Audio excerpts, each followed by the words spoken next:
పదకవితా పితామహుడు శ్రీ తాళ్లపాక అన్నమాచార్యులు రచించినటువంటి మరొక దివ్యమైన కీర్తనను తెలుసుకున్నాం.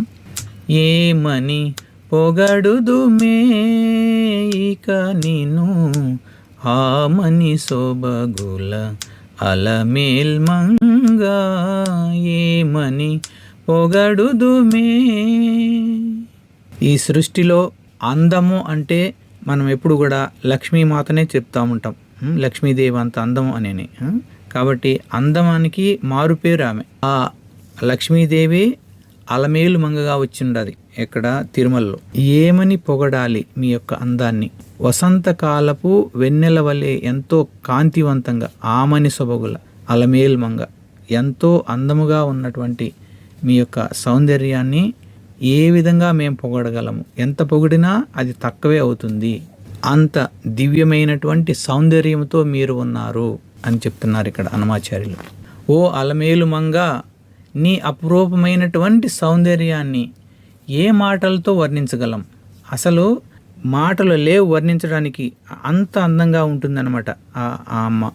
చరణం 1 చూద్దాం.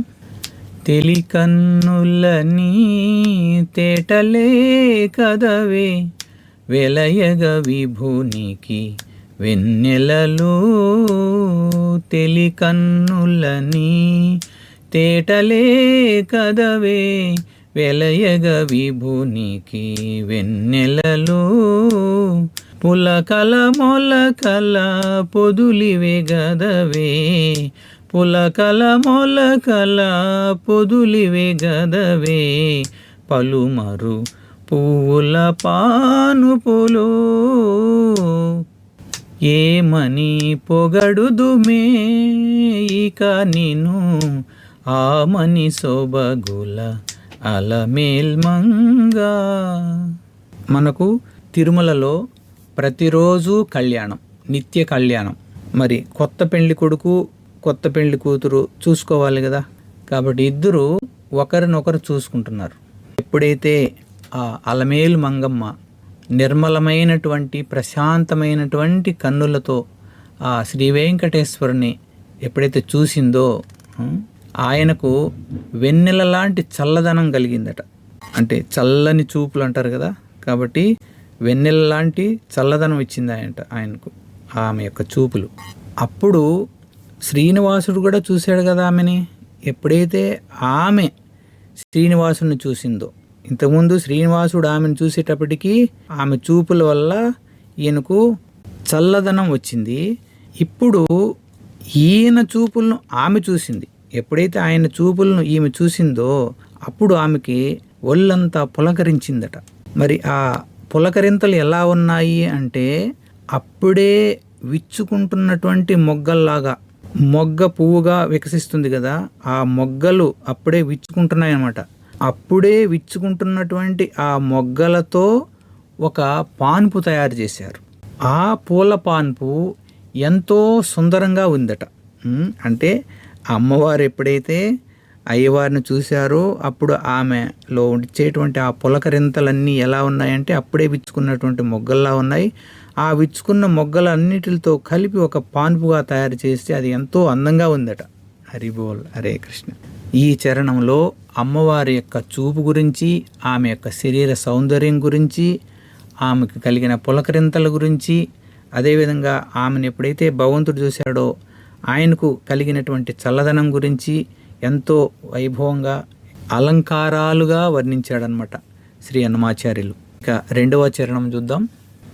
తీయపు నీ మోవి తేనెలే కదవే వియ్యపు రమణుని విందులివి, తీయపు నీ మోవి తేనెలే కదవే వియ్యపు రమణుని విందులివి, ముయ్యక మోసిన మొలక నవ్వె గదే, ముయ్యక మోసిన మొలక నవ్వు గదే, నెయ్యపు గపురపు నెరిబాగాలు, ఏమని పొగడుదుమే ఇక నిను ఆమని సొబగుల అలమేల్ మంగా. ఇంతకుముందు ఒకరినొకరు చూసుకున్నారు కదా, ఇప్పుడు దగ్గరకు వచ్చి వాళ్ళు ఒకరినొకరు ముద్దు పెట్టుకున్నారు. అప్పుడు ఆ నీ మధురమైనటువంటి పెదవుల తేనెలు నీ ప్రాణనాథునికి విందు భోజనంలాగా ఉన్నవి అని చెప్తున్నారు. చిరునవ్వులో ఉండేటువంటి అందము ఈ ప్రపంచంలో ఇంక వేరే ఏది కూడా ఆ అందానికి సాటి రాదు. ఎందుకంటే అందుకే లేడీస్ కానీ జెంట్స్ కానీ ఎవరికైనా సరే చిరునవ్వు అనేది అంత ఎక్సలెంట్గా ఉంటుంది అన్నమాట అందంలో.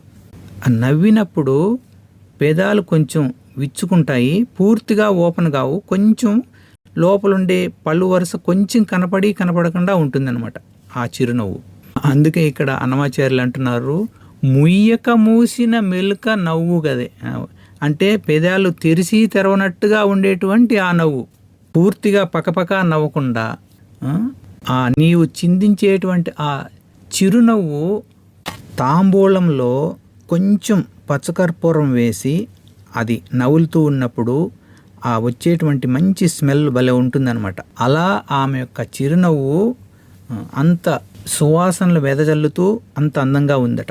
ఈ చరణంలో మనకు అలమేలు మంగ శ్రీనివాసుల యొక్క మాధుర్య ప్రేమ గురించి తెలియజేస్తున్నారు, మధుర ప్రేమ. ఇక 3వ చరణము, కైవసమగుని కౌగిలే కదవే శ్రీ వెంకటేశ్వరు సిరినగరు.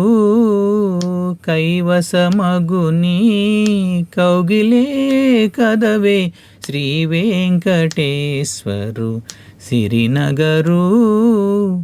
తావుకొన్న మీ తమకములే కదే, తావుకొన్న మీ తమకములే కదే, కావించిన మీ కళ్యాణములో ఏమని పొగడుదుమే ఇక నిను ఆమని సొబగుల అలమేల్ మంగా. మీ ఇద్దరి మధ్య ఉన్నటువంటి పవిత్రమైనటువంటి ప్రేమ, దివ్యమైనటువంటి దాంపత్యము, ఎంతో ప్రేమ పారవస్యంలో ఆ శ్రీ వెంకటేశ్వర భగవానుని అలమేల్ మంగ కౌగిలించుకున్నప్పుడు సర్వస్వము లభించేటువంటి నీ అమృత కౌగిలే ఆయనకు అసలైన వైకుంఠము. సిరినగరు అంటే సంపదల యొక్క నిలయం అన్నమాట. మీ ఇరువురు హృదయాల్లో స్థిరపడిన ఆ అపారమైనటువంటి ప్రేమ, ఆ ఆరాటాలే మీ నిత్య కళ్యాణానికి మూల కారణము. మనకు ఇక్కడ చూడడానికి ఈ కీర్తనలో శృంగార భక్తి ఉన్నట్లు అనిపించినప్పటికీ కూడా ఇది లౌకిక శృంగారం కాదు. ఎందుకంటే వాళ్ళు ఆధ్యాత్మిక ప్రపంచానికి చెందిన వాళ్ళు ఎప్పుడూ పరమానందంలో ఉంటారు.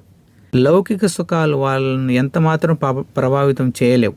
కాబట్టి ఇక్కడ వాళ్ళ మధ్య ఉండేది మాధుర్య ప్రేమ, మధుర ప్రేమ. ప్రతి ఒక్క భక్తుడు కూడా కీర్తించేటువంటి మధుర భక్తికి సంబంధించినటువంటి ఈ సన్నివేశం అన్నమాట. అలాంటి మధురమైనటువంటి కళ్యాణ వైభవాన్ని మనము నిత్యము దర్శించుకునేటువంటి భాగ్యము, వారి యొక్క కృప కలిగేటువంటి భాగ్యము కలగాలని గురుదేవుల్ని ఆ శ్రీ వెంకటేశ్వర భగవానుని ప్రార్థిస్తాం. ఏడుకొండలవాడ వెంకటరమణ గోవింద గోవింద, ఆపద ముక్కులవాడ అనాథరక్షక గోవింద గోవింద. ఓం నమో వెంకటేశాయ. జగద్గురు శ్రీల ప్రభుపాదకి జై. అనంతకోటి వైష్ణవ భక్త బృందకి జై. శ్రీ హరినామ సంకీర్తన మహాయజ్ఞకి జై. నిత్య గౌర్ ప్రేమానందే. హరి హరి బోల్. హరే కృష్ణ.